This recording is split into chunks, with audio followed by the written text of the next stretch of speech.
Can Robert Whittaker get back on track versus Paulo Costa? Whittaker vs Costa is set for the main card on UFC 298 this weekend. And this is definitely a very interesting matchup. Whittaker's last fight was against Dricus du Plessis, which was a matchup he really got dominated in, so a lot of people, including myself, are interested to see where Whittaker is at this stage in his career. And Paulo Costa is a guy who hasn't fought in forever, and people are just interested to see where he's at this point in his career. But quickly, before we get the video started, for those of you who may not know, I'm Juicy MMA, I make opinionative MMA content, and if you guys enjoy videos similar to this, hit that subscribe button, that like button, and that post notification bell. But anyways, let's get into it.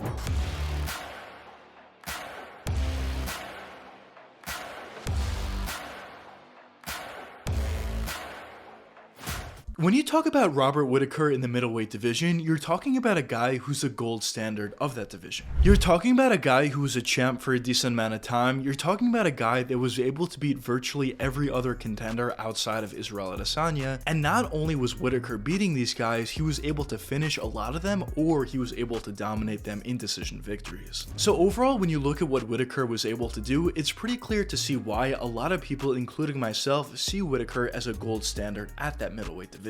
But obviously, although Whittaker has been extremely dominant and extremely successful against virtually everybody, there definitely was a couple of guys that he did struggle with. And the first guy, of course, is Israel Adesanya. As Whittaker ended up losing to Izzy two separate times. The first time was when Whittaker had the belt and he ended up getting finished, a TKO in the second round. And the second time when he ended up losing to Izzy was a decision victory for Israel Adesanya at UFC 271. And it just became pretty clear that based upon Whittaker's matchup against anybody outside of Israel Adesanya, that if Izzy never made it to the UFC, Robert Whittaker would have not only been champ for a long time, but he also would have been one of the more dominant champs in the entire UFC. But recently, there was another contender that rose that also gave Robert Whittaker problems, and that contender was Dricus du Plessis. Because originally when Dricus was going up against Whittaker, a lot of people didn't give Dricus that much of a chance. Of course, he was able to finish virtually everybody else he was fighting, and of course he was looking extremely good while doing so, but at the end of the day, up until that point, he hadn't fought anyone near the skill level of Whittaker, and Whittaker was also a guy at that point that was just running through everybody, either getting dominant decision victories or even finishing a lot of guys. But of course, as we all know at this point, that fight ended up being very one-sided, and it was one-sided in the favor of Dricus du Plessis. From start to finish, Dricus dominated the fight. He was able to do some nice work on the feet, he was able to do a nice job at timing those Whittaker blitzes and throwing that jab at the same time, hurting Whittaker, and he was even able to ragdoll Whittaker and throw him to the ground and throw nice ground and pound strikes from there, which is actually something that not a lot of guys are able to do to Rob. And after Dricus was able to get the TKO victory in round 2, a lot of people had a little bit of a different opinion on Robert Whittaker. Now obviously a lot of people at that point also knew that Dricus was legit, but at the same time, based upon a couple different factors and based upon the fact that we've never seen Whittaker get finished like that, there definitely were some durability concerns and some questions on whether or not this guy was washed up.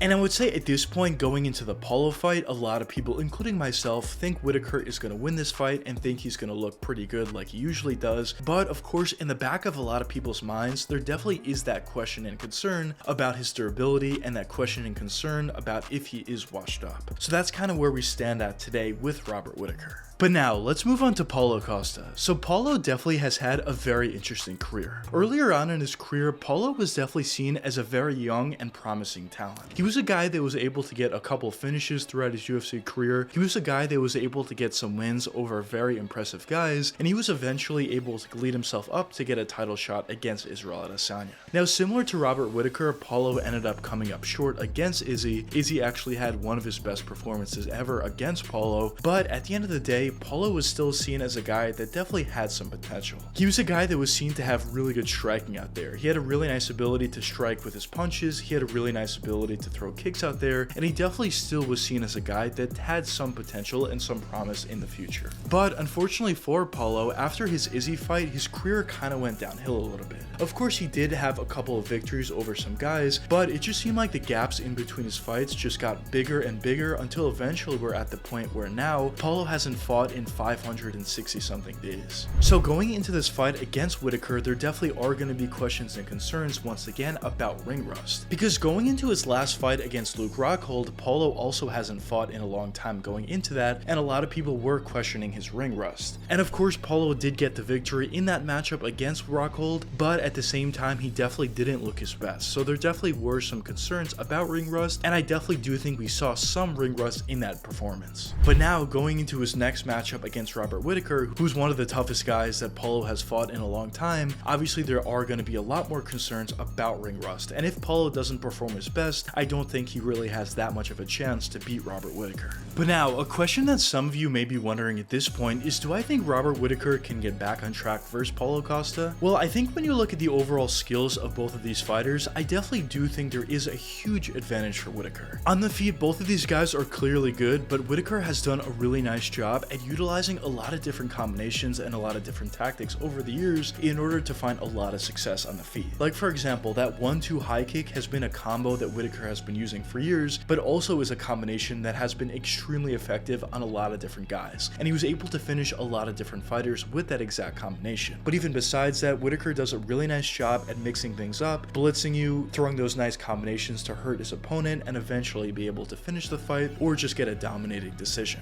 But as I mentioned before, Paulo is also a pretty good striker out there. He does a really nice job at throwing shots to the body. He does a really nice job at mixing up his boxing, throwing those jabs, throwing those hooks and uppercuts, and it is pretty clear that Paulo does a pretty nice job at boxing out there, and he also has a really nice ability to throw kicks to the legs, body, as well as the head. So I definitely think both of these guys are very talented on the feet, but I do think Whittaker's activity and I think his distance management and his footwork is definitely going to be a huge advantage for him on the feet against Paulo. But even besides that, Whittaker has a nice ability to take the fight to the ground. Although I wouldn't consider Whittaker a wrestler out there or a wrestler first fighter, at the end of the day, he's done a really nice job at developing a really nice anti-wrestling ability as well as somewhat of an offensive wrestling ability when he's going up against an opponent who's not known for his wrestling. And although Paulo definitely can wrestle, he definitely isn't known for his wrestling, and I could potentially see Whittaker go to the wrestling in this matchup in order to find that victory over Paulo. So overall, to answer the question on whether or not I think Whittaker can get back on track in this Paulo matchup, I definitely think the answer is yes. I think Whittaker does have a lot of skills on the feet to potentially finish Paulo, or if he isn't able to finish him, I do think he has more skills overall in order to grind his way to a decision victory by utilizing his jab, by utilizing his 1-2 high kick, by utilizing his wrestling, and just utilizing distance very effectively, which is something that he normally does at a very high level.